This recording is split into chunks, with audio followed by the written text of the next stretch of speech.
Kita sudah belajar dalam beberapa hari ini tentang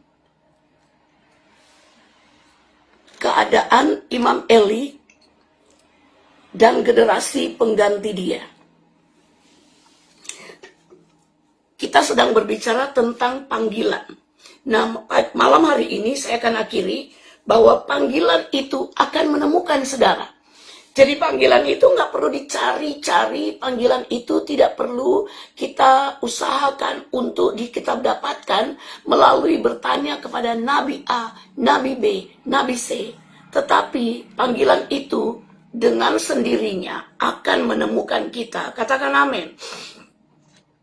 Saudara terkasih, Allah yang telah memanggil Samuel, tetapi Samuel lari kepada Imam Eli. Kenapa? Karena Samuel belum terbiasa dengan firman Tuhan. Samuel itu belum terbiasa dengan firman Tuhan. Saudara terkasih, Samuel belum terbiasa dengan firman Tuhan, dia belum biasa mendengarkan firman Tuhan, jadi dia tidak bisa membedakan ini surah siapa.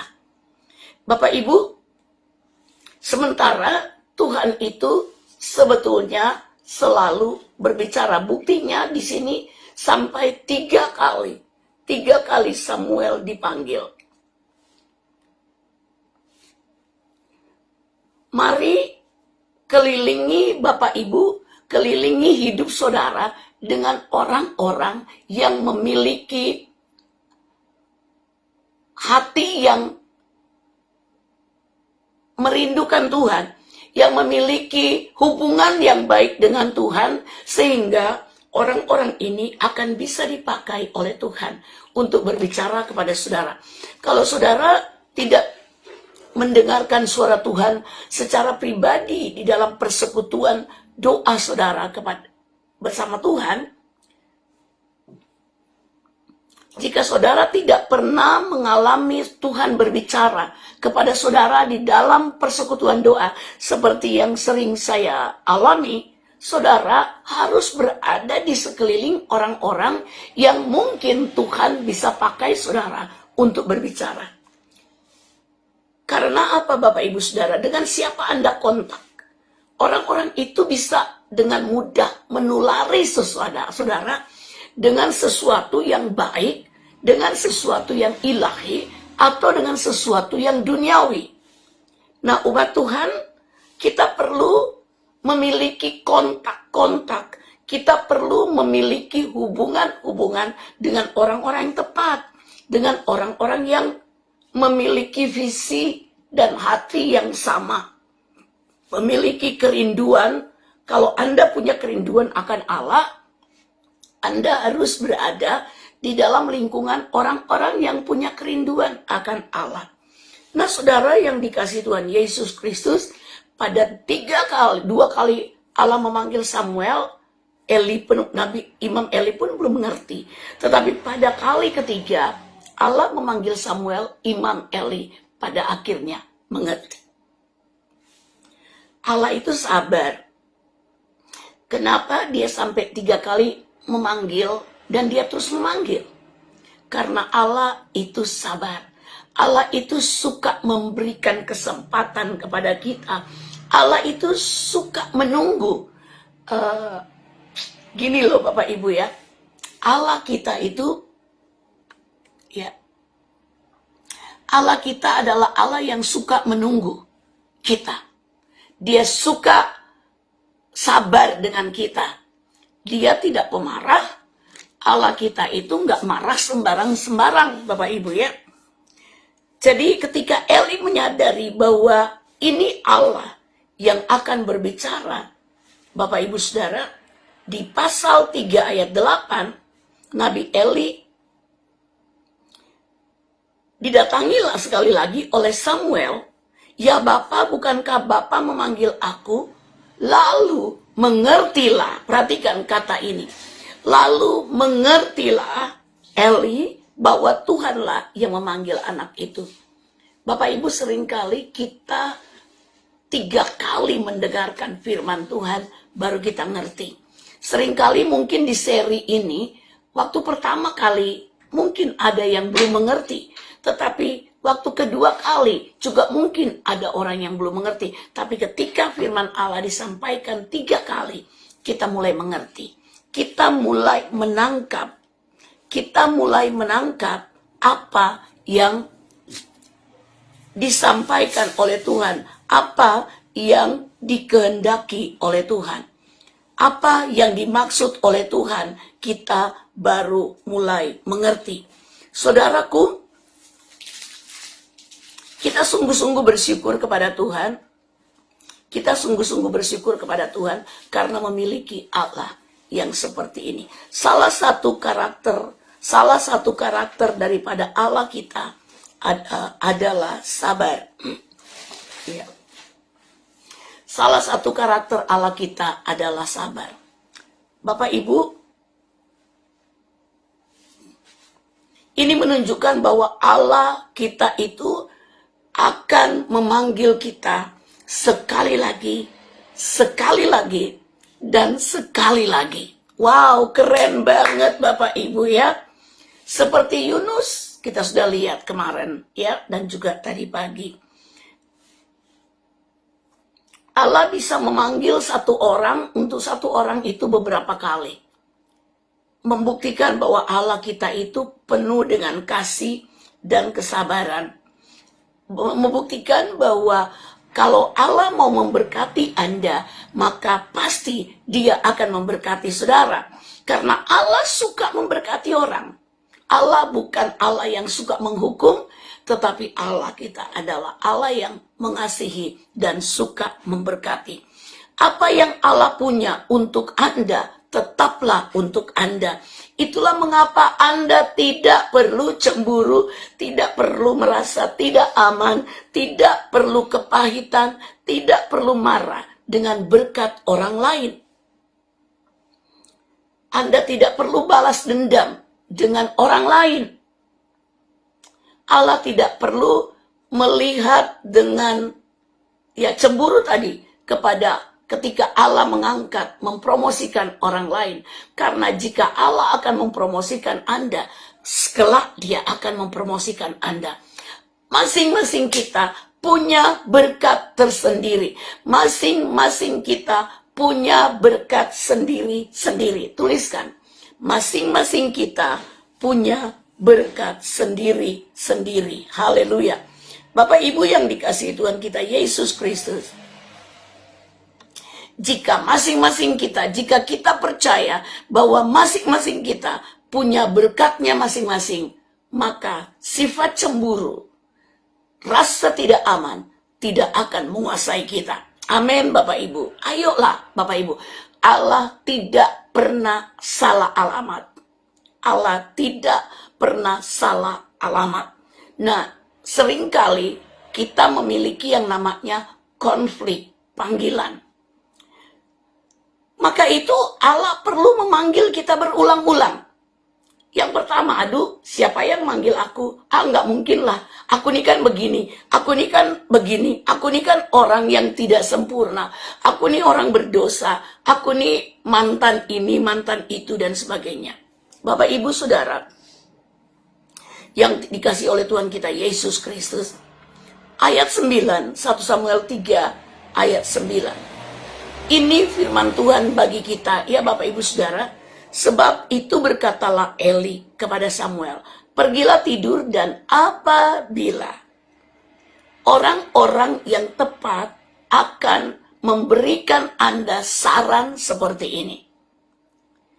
Apabila ia memanggil engkau, katakanlah, berbicaralah Tuhan, sebab hambamu ini mendengar. Maka pergilah Samuel dan tidurlah ia di tempat tidurnya. Panggilan Allah tidak pernah salah alamat, Bapak Ibu Saudara. Tadi pagi kita udah dengar bahwasanya ketika Samuel dipanggil oleh Allah di tempat tidurnya, dan Samuel tidak mengerti, Allah memanggil lagi, sama di tempat tidurnya. Kali ketiga sama, dan kali keempat dia kembali ke tempat tidurnya, ke posisi awal. Dia dipanggil oleh Allah. Dan Samuel berkata, ayat 10, berbicaralah sebab hambamu ini mendengar. Dan Allah berbicara. Allah menyampaikan keputusannya untuk menghukum keluarga Imam Eli. Ini sebuah pesan Tuhan yang mengerikan, Bapak Ibu. Melalui seorang anak laki-laki berumur 12 tahun sudah mendapatkan tanggung jawab yang besar sekali loh Bapak Ibu Saudara. Kira-kira anak 12 tahun Saudara, biasanya kerjanya apa ya Bapak Ibu? Apakah dia kerjanya duduk di hadirat Tuhan dan mendengarkan suara Tuhan? Apakah umur anak 12 tahun itu kebiasaannya adalah ikut ibadah dan mendengarkan firman Tuhan sampai selesai? Apakah ada anak umur 12 tahun yang suka mendengarkan firman Tuhan yang keras tentang penghukuman, tentang teguran? Kayaknya kita nggak pernah memiliki di dunia ini anak umur 12 tahun yang suka duduk dengarkan firman Tuhan tentang penghukuman, tentang teguran. Saudaraku yang dikasihi Tuhan kita Yesus Kristus. Jadi Samuel ini adalah anak remaja, anak laki-laki kecil yang sangat luar biasa. Samuel adalah anak laki-laki kecil yang sangat luar biasa, Bapak Ibu Saudara. Perhatikan firman Tuhan.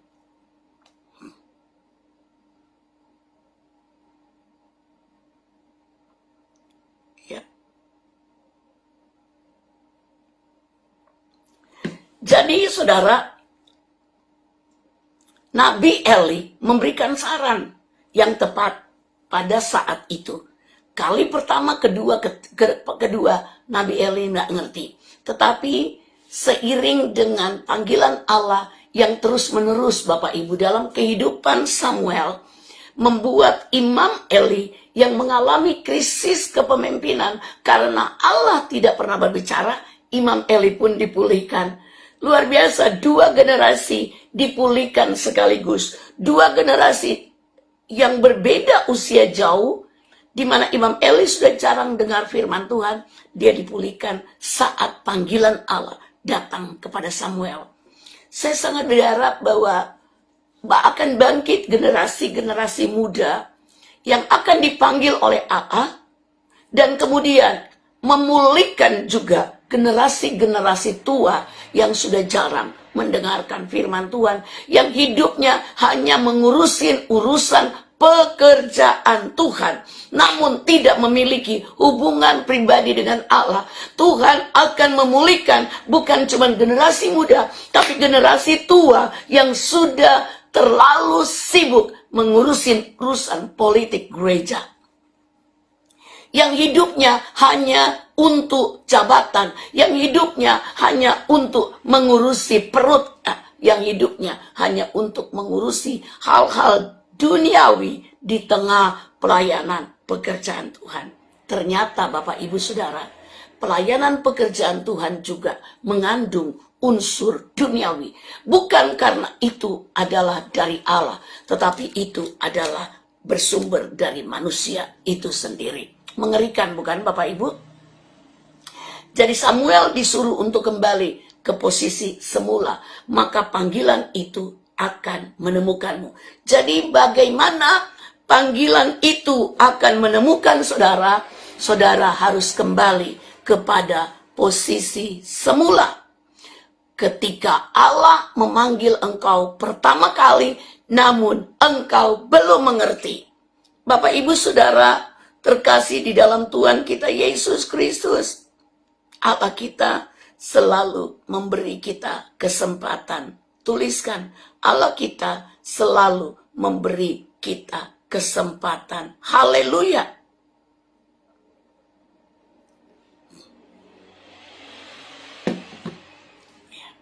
dan Allah kita tidak sembunyi-sembunyi. Oke, kita sudah lihat itu tadi pagi.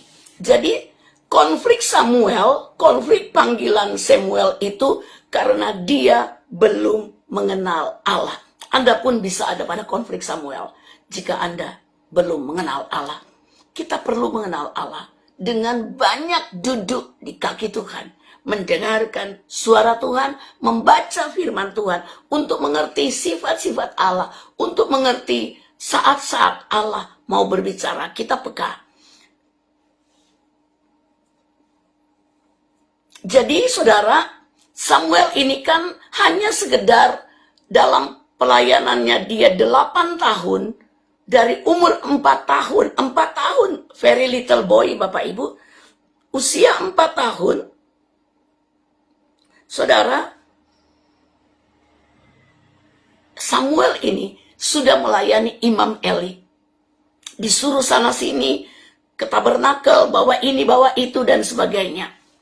Jadi terkadang mungkin Samuel kecil ini harus berlari-lari. Ayo cepat Samuel, ayo cepat, udah telat nih. Ayo cepat bukain pintu, cepat bukain pintu. Saudara, ini dia sekedar melakukan ritual agama seperti yang dilakukan oleh pemimpinnya.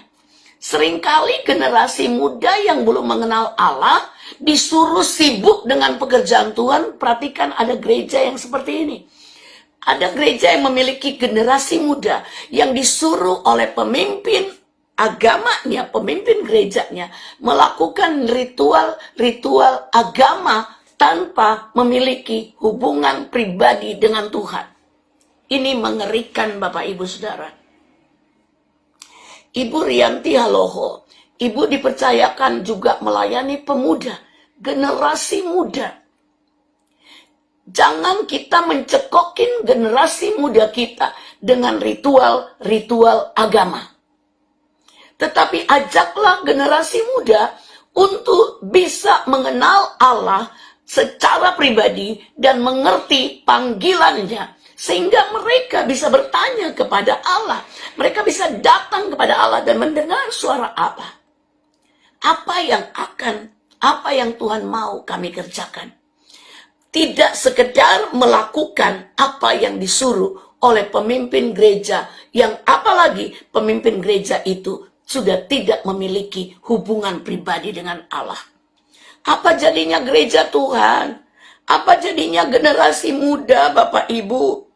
Makanya saat ini, saudaraku, banyak generasi muda yang lari kepada dunia. Saya mau menangis Bapak Ibu ngomongin ini. Banyak generasi muda yang pada akhirnya lari ke tengah dunia.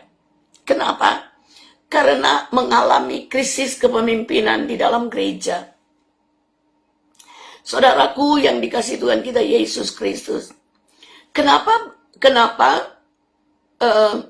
banyak gereja aliran karismatik dalam kepemimpinan itu disorot saat-saat ini, saudaraku? Karena gereja melakukan sesuatu, gereja karismatik ini ada yang hanya melakukan ritual.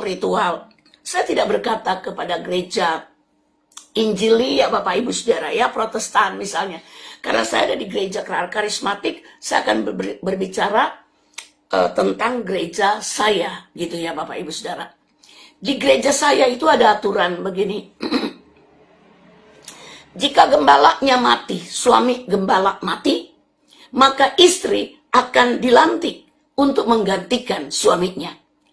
Jika istri tidak bisa, maka anak-anaknya akan dilantik, salah satu anak akan dipilih dan dilantik untuk menggantikan ayahanda atau mama sebagai gembala. Dan ini terjadi. Dan ini sering disorot. Saya tidak akan berkata itu salah atau itu benar. Saya tidak akan berkata itu salah atau benar. Bukan hak saya untuk menghakimi gereja karismatik, bukan.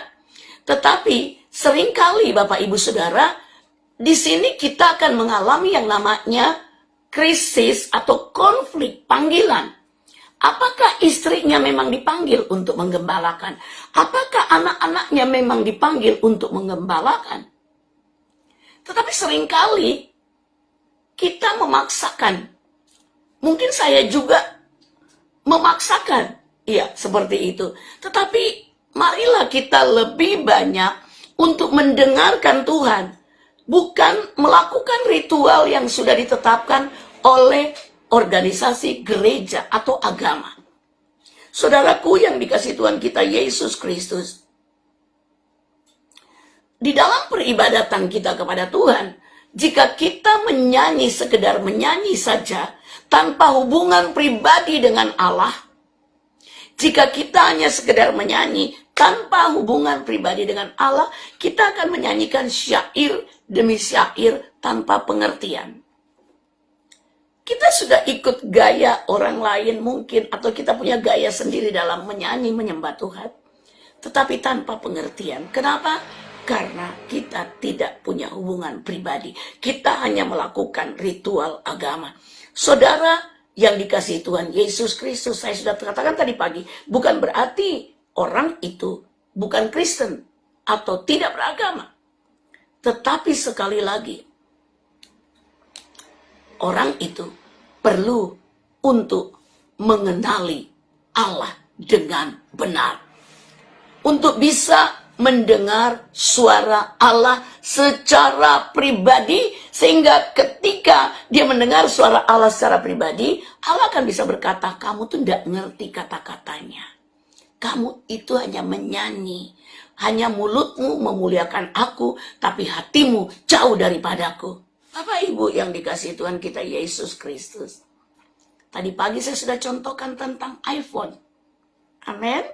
Masih ingat bahwa kalau orang di seberang ngirim teks ke kita, iMessage ke kita, Bapak Ibu Saudara, maka itu akan berwarna gray, abu-abu. Tetapi kalau saya mengirim iMessage ke orang sesama pengguna iPhone, Bapak Ibu Saudara, maka akan berwarna biru.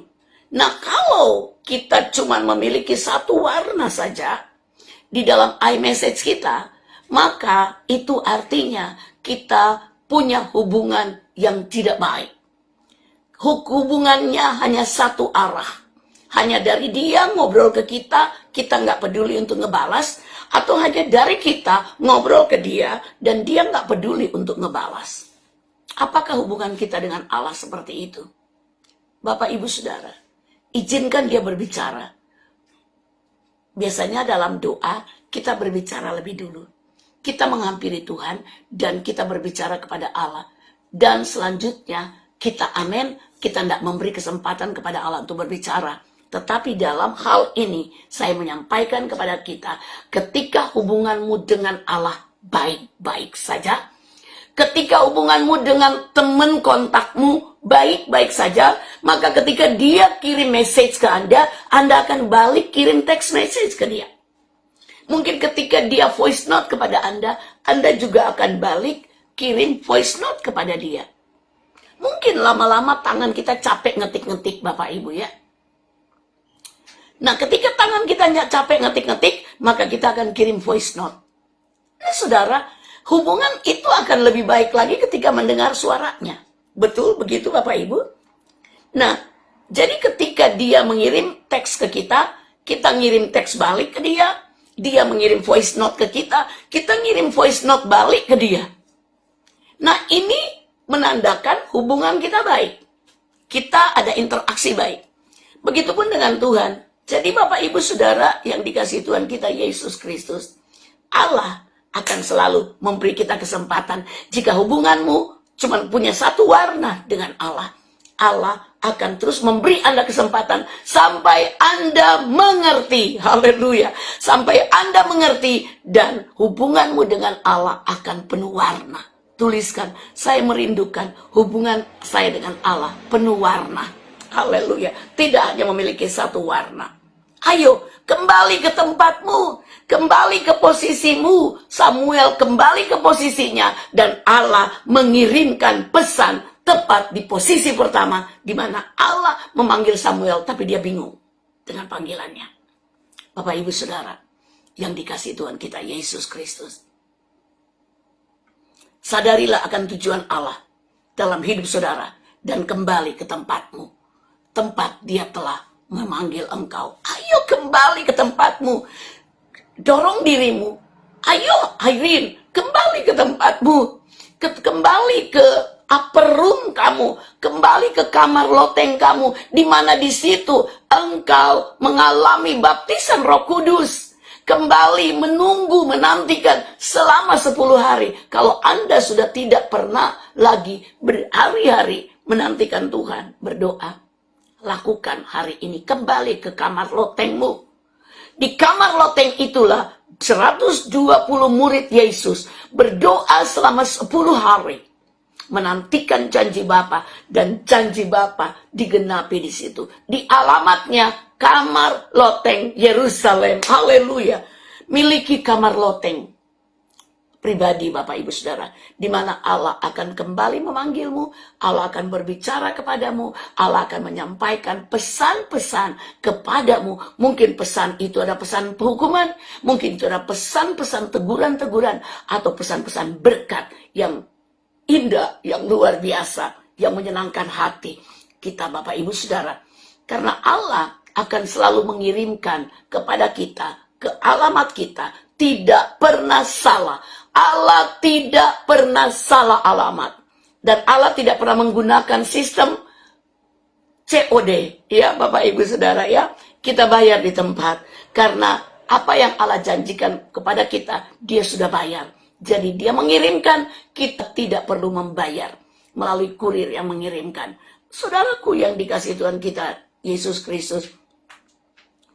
Mungkin Anda berpikir Allah tidak pernah menjawab doamu. Oh, come on lah Bapak Ibu Saudara. Allah kita selalu menjawab doa kita. Tetapi seringkali kita tidak mengerti. Allah sudah menjawab doa kita. Allah bisa menjawab doa kita lewat suami, lewat istri, lewat anak-anak, lewat sahabat dekat kita, lewat pemimpin rohani kita, lewat orang-orang yang dekat dengan Tuhan. Percayalah, kalau Allah berbicara lewat orang yang dekat dengan Tuhan, pasti itu benar.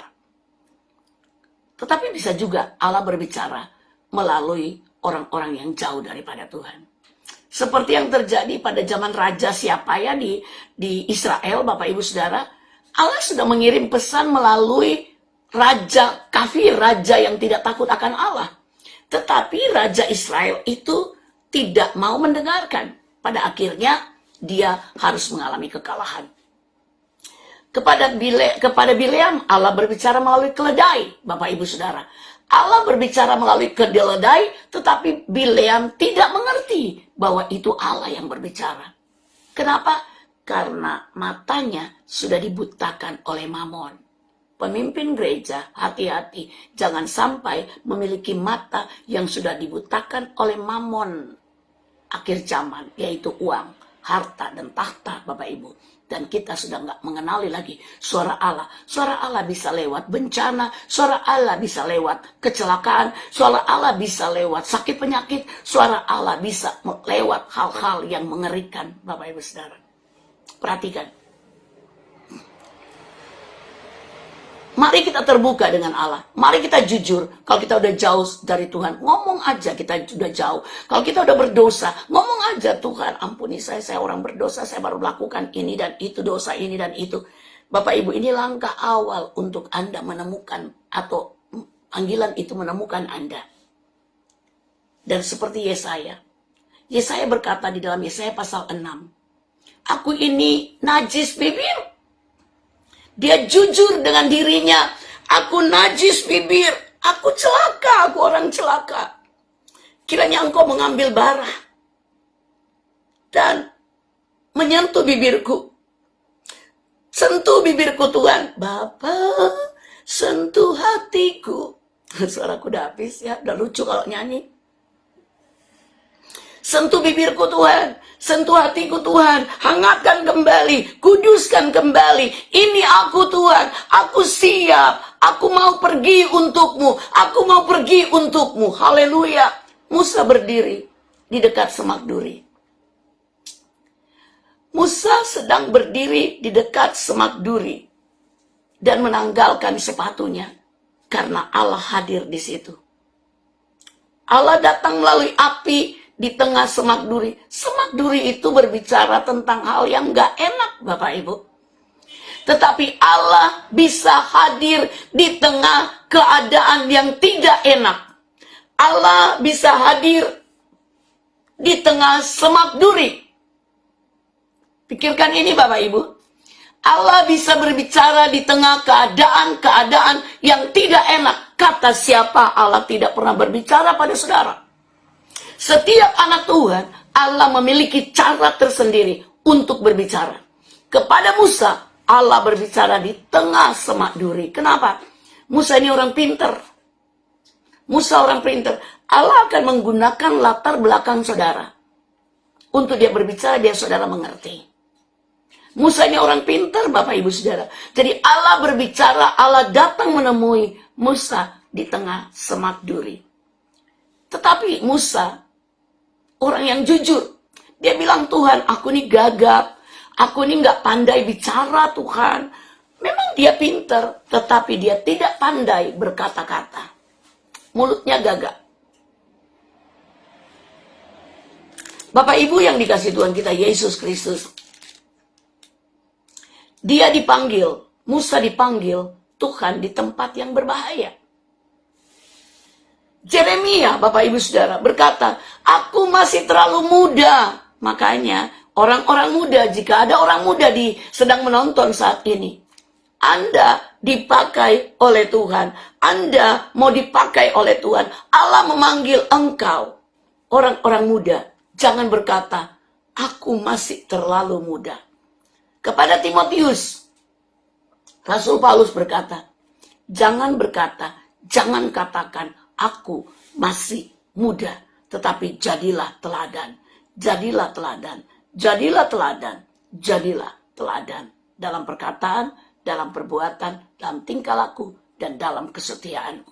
Saudara yang dikasih Tuhan Yesus Kristus, Yeremia kemudian berkata, ini aku Tuhan. Kepada panggilan Allah, jika saudara sudah mengerti, katakanlah, ini aku Tuhan. Akui kekurangan-kekuranganmu, akui keberadaanmu, maka Bapak Ibu Saudara, engkau akan menerima kembali panggilan Allah. Puji Tuhan, sampai di sini firman Tuhan yang bisa saya sampaikan kepada saudara, kepada Bapak Ibu Saudara yang dikasihi Tuhan kita Yesus Kristus. Biarlah kita kembali kepada tempat kita semula untuk kita dipanggil oleh Allah dan kita sudah mengerti. Ketika Anda sudah mengerti, katakan, ini aku Tuhan. Aku siap. Aku siap berbicara demi engkau. Aku siap pergi untuk engkau. Aku siap menjalankan misi